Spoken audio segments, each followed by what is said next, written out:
Yeah, carry on. And add So some more. just one more thing, I suppose. You read a lot more, or become a lot more conscious of the whole topic of mental health being discussed in the media, and you know, and I think maybe the COVID pandemic brought that a lot to the surface, but because people were sort of enclosed and left to themselves, and I just wonder if that's brought a lot of this trauma to the surface, because it seems to be mental health seems to be really a lot more talked about, which I suppose is a good thing. For sure. Yeah, it is. No, it is. In situations like that, when you get your freedom taken off you. We have a so-called understanding of what freedom is, where we can basically choose to do what we like with certain constraints. You take that off people and see what happens. And when people get confined, it's like being put in prison, and you didn't have a choice about this, and you didn't even do anything wrong. So there's a whole miscarriage of justice thing. I didn't even do anything wrong and I'm locked up. What's going on with that? And so there's all sorts of how much trauma is that experience going to trigger to people, to adults, about their young childhood, about being disempowered as a kid? How much trauma? How much is it going to trigger all those stories and bring them all up? Because now you're in an environment where you normally can hide from all of that. You go out to the pub and do whatever you like to hide from it. Now you're not allowed to go out and do anything. You sit at home. And how much alcohol is consumed. I saw the statistic in Australia, how much alcohol was consumed during that time. It was just, people just got drunk every night because they couldn't go out and do sports and things to get away from this low level feeling of anxiety. They just sat at home and got drunk to take it away. But the question is, why aren't we dealing with the story that's running in the background and get rid of that? And then they don't have to need to do the alcohol because they don't need it. They're actually fine.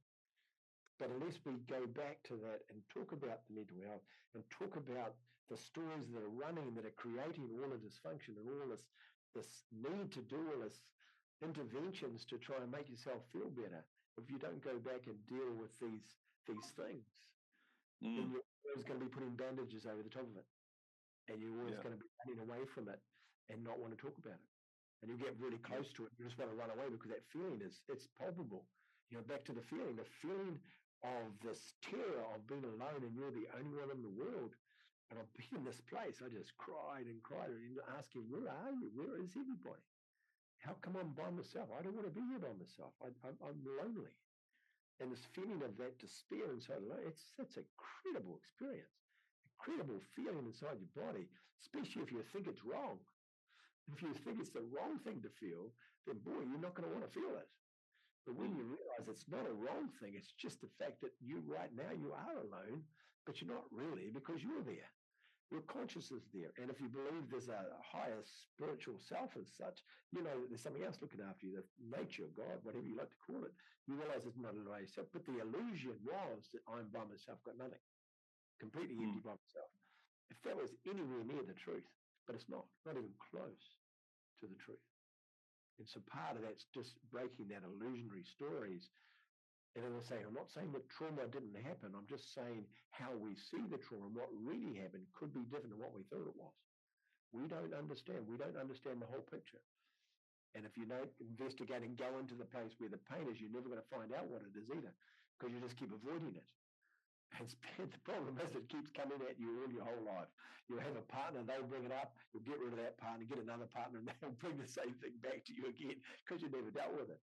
It'll just keep perpetuating itself, and then you'll be really clever and you give it to your kids and pass it on, let them have to deal with it too. And so part of it, is about how we stop, how do we break the chain? I mean, it's a very cliched term, but how do we break the chain so it stops at us, so we don't pass it on? And we break it, and we don't live like that. We don't live in fear. We live in a place of abundance and in mind and soul and how we see the world, understanding that there's all this stuff goes on, understanding we're not perfect and being okay with all of that, just be happy. How do we get back to that place? And part of it is you've got to go into these stories running in the background that are interfering with our ability to be content with who we are and just be okay with ourselves. It's life practice. So just one, I don't want to steal the show here, but one. Hey, keep stealing, mate. It's right. There's a big show. You could have the show, but you know what I mean. There's many questions you like, my friend.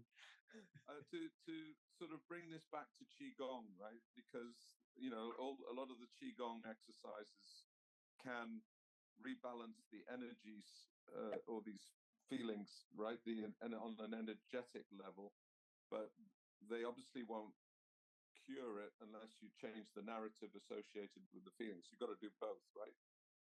Otherwise, you just fix it and then it's going to come straight back again, isn't it? Yes. So it's the Qigong would be like it'll help you balance that out and that, but you've got to do the other work as well to address. Yeah. So the Qigong has a multifacetedness. So the Qigong will help balance the emotional energy. So the energy is just the experience. You're just having the experience without the I'm constantly depressed or I'm constantly fearful. Now I fear and it comes and goes, and that's just a normal experience. So it stops that fluctuation, and you just have the different experiences of life, which is cool. It also wants to, what it does, the Qigong, which is in its simplicity, it actually shows what the story is. Because when you're evoking these emotions and you're evoking the harmonization of the emotion in your body, it's going to bring up the story. It's going to start coming to you. You're going to see what it is. And so it gives you an opportunity to see, oh, okay, it's coming from there. Okay. And because it's opens your mind and you have clarity of vision in mind and in heart, and you're not being defensive about it, you're more open. Because it's opening you up to have this flow of harmony in your body, then you get to see the thing that's disturbing the harmony, and you get to see the story, and you get to see it really clearly. And you go, oh, I know where that come from. I know exactly when that happened, when that story started, and I believe that everybody's like that, and they're actually not at all. But I believe that they are because of that happened. And it lets you the ability to see it really clearly, because it'll come up in your life. It's like it'll play back for you. So you get to have a look at it. So then part of the adventure is, of course, okay, so how do we get rid of it? And as I say, there's myriads of different ways of breaking the pattern or breaking the stories so that you can be free from them. Lots of different ways. Yeah. Very cool. That's great questions. Good to see you again, too. I haven't seen you for a while. It's great to see you, catch up with you again. No, it's good to, yeah. I mean, I can't believe where the time's gone. I mean, it was the middle of July and it's now, sort of middle of October. So, yeah. It just disappears quickly, doesn't it, when you're having fun? Yeah, it's that's great. It was good. So yeah. Thank you for your questions. I appreciate your questions. They're great.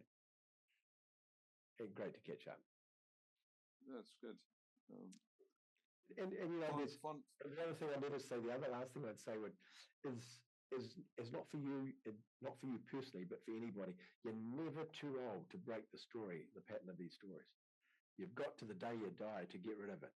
So you can sit on 90 years old and say, hey, I'm free.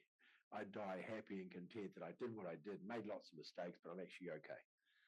And break free from this so you can go out leaving this planet so that you just feel like you got through them. I had somebody challenge me the other day. So this was interesting. Challenged me on saying, you always say you're happy. How can you always be happy? And I said, well, I'm 67 years old now. If I haven't worked it out how to be happy in my life by now, I've missed something, haven't I? Because I work really hard to work out how I can have a good life, be happy, be content, have money, have friends, be happy. And I work really hard to create this. And part of it is to let all the stories go. So that I can get to this place where I can be fundamentally happy. Because I am. And you don't have to have millions of dollars. It's a state of being. And part of it is because I don't have the stories running in the background telling me I'm not good enough, or people aren't here for me, or people betray me, or people, whatever the story. I don't have those stories anymore. I don't need anybody to like me. I don't need anybody to listen to me. If they listen, they live. They don't. But I don't need any of that. So I'm not basing my happiness on what other people are doing. I base my happiness on what I do. There's so much freedom in that. And part of that is the Qi Gong has opened the door to see what the story is with, so I can let them go. So I can be free from it, and I can have a life with my wife and my child and just have a good life and do things I enjoy and have a chat with people and help people break free from their stories that's hurting them so they can be free too. And I love doing that. It gives me great, because I know what it feels like to get rid of it. I've been caught in it for a long time. It's nice to get out. And so whatever I can do. So thank you for your questions. It's really lovely. And it's so lovely to reconnect with you again. No, it's this is the first coffee house chat that I've sort of managed to sort of be available for. So yeah, it's good. I enjoyed it. It's a great idea. Cheers. I have to admit, when you asked the question at the beginning, what was the subject?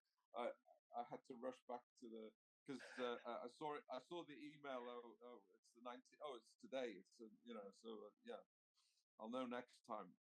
Well, it's important because it gives you a time before the chat to think, to really set attention. Okay, well, I'd like to know why I do that.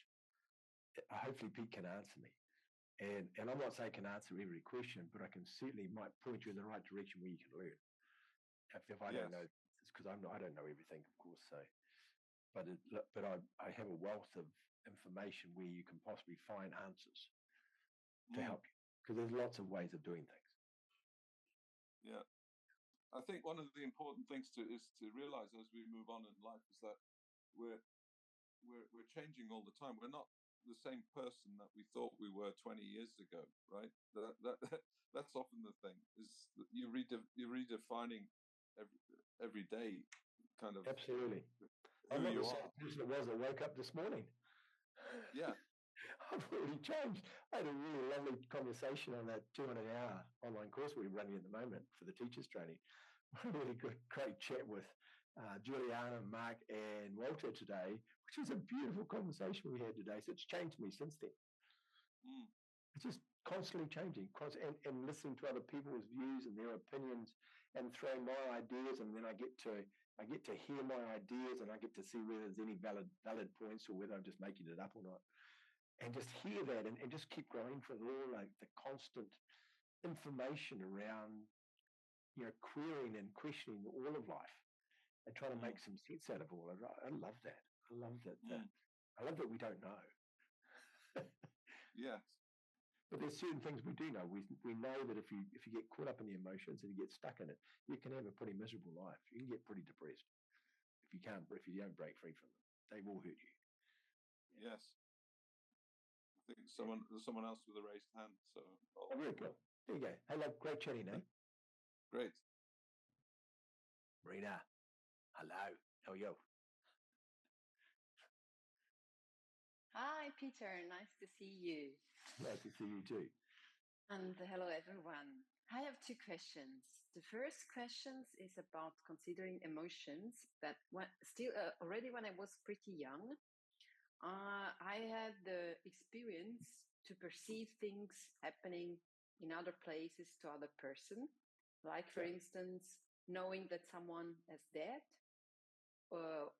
died, or also very small things. So it was on one side at that time very fascinating to experience this, but at the same time quite scaring.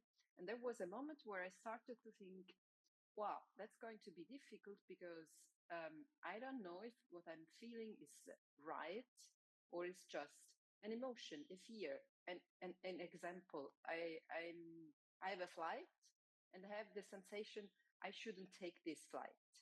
And then I start to think, oh gosh, am I just afraid today to fly, or it's really would be better not to take this flight today? And then I start to observe it. And at a certain moment, I realize that when it's a perception, it's not connected to any emotion. So I was calm and not agitating in any form at all. Yeah. And when it's an emotion, then I was feeling this stuff. Ooh, it's scaring, it's dangerous. And then I have started to live like this, thinking when I'm calm, could be true. And when I'm in some kind of emotional storm, that's probably not true. Yeah. Now with the Qigong and everything, I have the impression that was really the right way to do it when I was young, because I think when it's an intuition or when it's a perception, you are not reacting with emotions. Is it like this or not really? Yes. So there's a couple of things that happen. So we'll unpack a couple of those for you. So the ability to see things happening for other people is a double-edged weapon. One is that it can be really useful to warn them that something's happening, or two is that now you're involved in other people's energetic things that's happening to them in their life, and that can be pretty overwhelming for a person. You can turn that off, by the way. You can turn off that part of your psyche that can do that, because people can access other people's energetics and other people's lifelines. You can tap into other people's lifelines and cue into that. We're just humans, and we're pretty complex. We're very clever. We can do lots of things that not normal, which you see as normal. So tapping into people's lifelines is something that's not talked about and not known. So if you don't want to be that person, then you can switch that off so you don't. Going back to your own one about your own intuition, the difference between intuition and fear. And so it's about asking yourself, we use the plane one for an example. Now, I've got this thing that says, okay, so I shouldn't really fly today. And the question you ask yourself, have I got the fear of flying? Have I got the fear that something's going to happen to me? Have I got the fear that I shouldn't be walking out the door today? Or is it something else that I just think, no, I don't want to fly today? And so your little voice, your subconscious talks to you sometimes, and it'll tell you, don't step out in the street right now because you're going to get run over by a truck. And you go, I'm going to step, no, wait, and the truck goes straight by. I'm glad I listened to the voice. So there is so many things that happen in the world, and millions and millions of times it's happened where people have had the voice and said, don't do that, and to save them from dying. And there's countless stories around this, and the little voice warns somebody, don't do that. I've had it happen to myself a lot, but it happens to lots of people. There was a plane crash, Mount Erebus in New Zealand, where the plane took off and they flew to the South Pole and they crashed into Mount Erebus and everybody died. There was a guy in New Zealand that was meant to be on that flight, and the last minute he decided not to get on the plane. Something came up and he decided not to get on. Everybody died in the plane. So something protected him from that, from not dying. It wasn't his turn to die somehow. But he picked it up now, and I've never talked to him personally, so I'd be intrigued what it really was, but only I've heard the story of it. So this happens lots. This happens, people have not got on something and then something's happened. But the difference between your subconscious, the thing that looks after you, that protects you from warning you about something, or your fear driving it, is two different things. Now, the fear can stop you doing anything if it's just fear. You could be scared of planes, or you just travel. It could be anything, and that stops you. But that's a different thing. But if it's subconscious, it has almost like a different tone. It's like a little voice in you says, "Don't do that," and you go, "Oh, I'd be okay." And you go and do it, crash. It's like just about anybody has an accident. I always ask people who have a road accident. I said, "Did you hear the little voice before?" And they go, "Oh yeah, I heard." I said, "Don't pass," and I passed. Or don't go around the "You'll be okay." And I said, "I'll be okay," crash. So you get the voice. Most of the time you'll hear the voice. And that voice is looking after you and has your best interest at heart, always. So that's that voice talking to you, and you get very clever at discerning what voice it is. And if you're not sure, you ask the voice, is this coming from a fear, or is this something you don't want me to do? Is this a fear I've got going on? And if it is, what fear is it? You go, oh, it's a fear that somebody will see me. Oh, okay, well, that's a totally different thing. But it says, no, don't do it. I don't want you. You could get hurt. I go, okay. And the differentiation between those two is a bit of I think it's a learned thing in it. And I don't say that I perfected that, but I know what the voice sounds like, and I listen to the voice all the time. It always looks after me. But I also question, is it a fearful thing? Well, I'm not a fearful person anyway, but is it coming from a story, or is it coming from a clean consciousness? And so part of that is to be able to inquire into where it's coming from, because it could be something else. I don't want to go to the party tonight. Oh, okay. Why don't you want to go? I said, oh, I'm too tired. And and I'm thinking, and is that an excuse because I don't want to talk to anybody, or I don't want to socialize, or I just don't want to go? No, I actually just don't want to go. Finish. But then if the answers come back, oh yeah, but James could be there, and I don't want to have to talk to him, and then I'm going to talk about that, and I don't want to go. Totally different thing. But if it's just, I just don't want to go, no, I just don't feel like going. Totally different thing. And how to differentiate between the two of them, and so you know what's being driven by fear or discomfort and what's been driven by the inner voice, I think that's part of our human being. That's part of our discernment. We get to know which the difference is between the two of them. Yep. Anyway, so there's a great point you brought up. Hopefully that helps you anyway. Yes, thank you. And then I have the second question is, I was talking to a man a couple of days ago, and he told me he doesn't like to eat alone. And I could really perceive this sadness he had, because he felt like obliged to eat alone because he's alone. He lives alone. And then I was wondering, with the stories and what you were saying before, well, sometimes it's difficult to explain. Everyone has his own life and destiny. There is a reason why this man is alone. Okay. Yes. And what Greg was saying before about drinking or not drinking. So one thing is escaping from an emotion. Another thing is the story about this emotion. So yes. I could perceive how sad it is because he has to eat alone. And so I wonder, okay, does he have a story about this? Or at the end, I can understand, because it's beautiful to be with other people together. Even if we are able to be with ourselves, maybe he likes to be with someone else. And sure. Then I wonder, should he try to learn which is his story and why he's said to eat alone all the time. But this doesn't mean that doing it, then he will attract people to eat wheat. You know what I mean? Yeah, no, totally. So let's unpack that, because there's a whole lot of pieces to that too. So sorry, it's great. Difficult to explain. It's great. It's great. But first of all, you've got to want to know whether he wants to change that or not.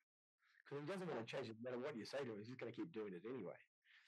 But if he does want to change it, then the question, of course, is, and you can ask yourself, not him, but you can ask yourself, is there anything at all, even remotely wrong with eating by yourself?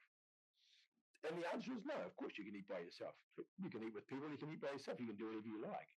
But if you have a problem eating by yourself and you don't like it, well, then you definitely got a story around that. Because in theory, if you're free, you can do both. It doesn't matter. You can eat with people, eat alone. Who cares? Just eating food. You don't have to be with somebody, but if he has a story about not like eating by himself, then there's a reason what it brings up. When he eats by himself, it invokes the story and invokes the feeling that comes with the story, which could be aloneness, it could be loneliness, it could, whatever his story is, there'll be something. That one day when he was young, everybody went down and he was by himself eating, and now he's associated loneliness with eating food by himself. It's just a story, there's association with it. Because at the end of the day, you can eat by yourself. I don't like eating by myself. I don't care. But he has a story around it. So it's interesting that he's by himself. So then he gets to keep proving his stories true, because he keeps having to eat by himself to keep his story alive.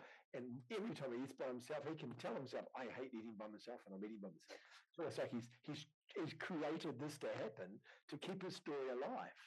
Because now he eats by himself, so he can keep justifying his stories correct. I don't like this. I'm eating by myself. I don't like this. Keep eating by myself.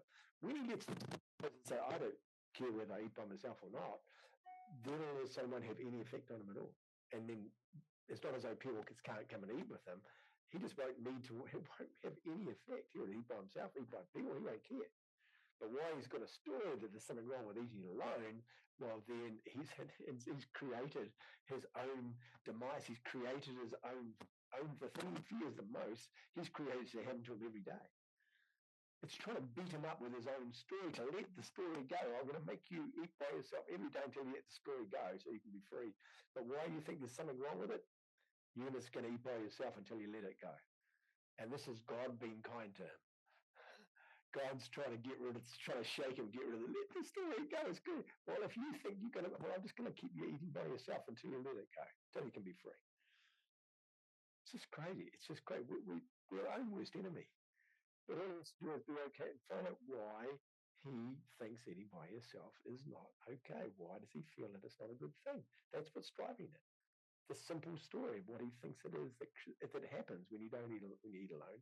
Whatever that is, whatever the childhood trauma was, or whatever, because it doesn't even need to be, here's another one. It doesn't necessarily need to be a childhood trauma. It could be a karmic thing that's come in with a soul. It's not even happened to him in the child. He brought this trauma in with him, and then he's had it imprinted into his body even more by things that happened to his young, but he already had it to start off with. And then he's just got it right from the start. Somebody keeps doing it to him. And so he keeps getting that feeling to eat by himself, eat by himself, eat by himself. And it just keeps triggering the loneliness. Because he has a story that eating food by yourself is lonely. I'd imagine it'd be something like that. I don't know. But it was something like that. It'd be something about loneliness. Or being by yourself and nobody here for you. Nobody wants to be with me. You know, I'm not good enough. It'd be one of the stories sitting underneath it anyway. But he's going to want to break that story. If he doesn't, he'll just keep eating by alone and just be the victim to a story and just complain about it. Unless he wants to change it. Because you can get caught up in your story, be the victim of your story, and you can get lots of credit from your story. You can go, I'm always by myself. I feel so sorry. Everybody comes and eats with them. Because, I hate eating by myself. And so everybody comes in and goes, but then he keeps getting the story where he's by himself. I'm by myself again. Oh, no. And so he can become a victim to your own story, and you can't get out of your own story. And then you tie up other people into your story to keep proving your story is right. Because when they say, I don't want to come out to eat with you tonight, I'm by myself again, I'm alone again. And it just triggers the feeling again. You know, I mean, he's going to make other people feel guilty because they're not eating with him because of his story about being lonely. And then he'll trigger other people's story about guilt and not being there for somebody, and their story is getting triggered along with his story. We play each other's games. We help each other out until we get rid of the story. Then it doesn't matter.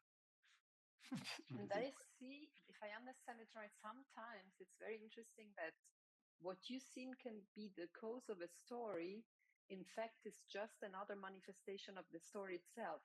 Talking of this person, he was left from his wife 10 years ago. Since then is alone, let's say, alone. Yeah. But I probably attracted this woman exactly because of this loneliness story, because it is a person who left him then. Yeah. You know what I mean? And if you play, and here's one for you. So understand women have a nurturing ability. They like to nurture. It's an inbuilt instinct inside women to nurture. If they saw a little boy on the side of the road, a little boy walked past a little boy, and the little boy turned up at the window and says, I'm really alone, I feel really alone. What would the women want to do? That's what they want to do. They want to go and nurture the person who's a lovely little boy. I want to come. Oh, that's a great way to get company, isn't it? Just take away the story. And if you can get used to that story, works really well, because, you know, fundamentally, women are, as soon as you say, I feel really low, they're going to go, you feel like, come over, I'll come and be with you. Because the women don't want anybody to feel like that, because we nurture us. We want to show love and caring. We must think also doing some way this by themselves and feel unloved. Oh my gosh, women go, no, don't do that. I'm not saying just a woman thing, by the way. I just say that women have a nurturing, it's a lot stronger than men. That's true. So of course that was my first reaction, of course. Oh, the poor man. Exactly. Because those women, they won't like that. Women won't like that. But I'm learning. It's like we use a man's one. It's because that's a woman's one. We use a man one. If a little girl says, I feel so unsafe. I just feel so scared. I just feel unsafe. And the man will go, okay, come over here, little girl. I'll hold you and protect you. I'm here, I'll protect you. Because that's the man's one. The man wants to protect. So you're just going to play the little girl game that I need somebody big and strong to look after me. And the man will go, yeah, I want to do that. I'll be there for you. Because that's our instinct to protect female. It's just an instinct. It's not always, I'm generalizing, but just understand it's a principle, energetic principle of yang and yin and yang. And so it's just triggered it for the female. The same thing. Yeah. Except if you get a man who wants a mother to look after him and she wants him to come and look after him, so he's not lonely, And then the woman wants a man to protect her from her fear. And this is just not going to, can you see this not going to work? Because now we're buying for each other's emotions with our own stories. It's not going to work, is it? It's going to crash. Thank you. Very interesting. That's great. I'm the man. I know what the men do. I've done it all. In all those games. Yeah. I do with Josephine now. You know Josephine. So I do with Josephine, and I'll sit there and I'll say something and go, oh, just need some help. I just need some loving. And she goes, oh, okay, come here. It works really well. I'm good for that. She goes, oh, you do this really well. I said, yeah, I'm good at that because I know that you don't really want me to feel like that. Fantastic. We're classic, aren't we? Humans. We're good at this stuff. We worked out all the details of how to do it, how to get our needs met.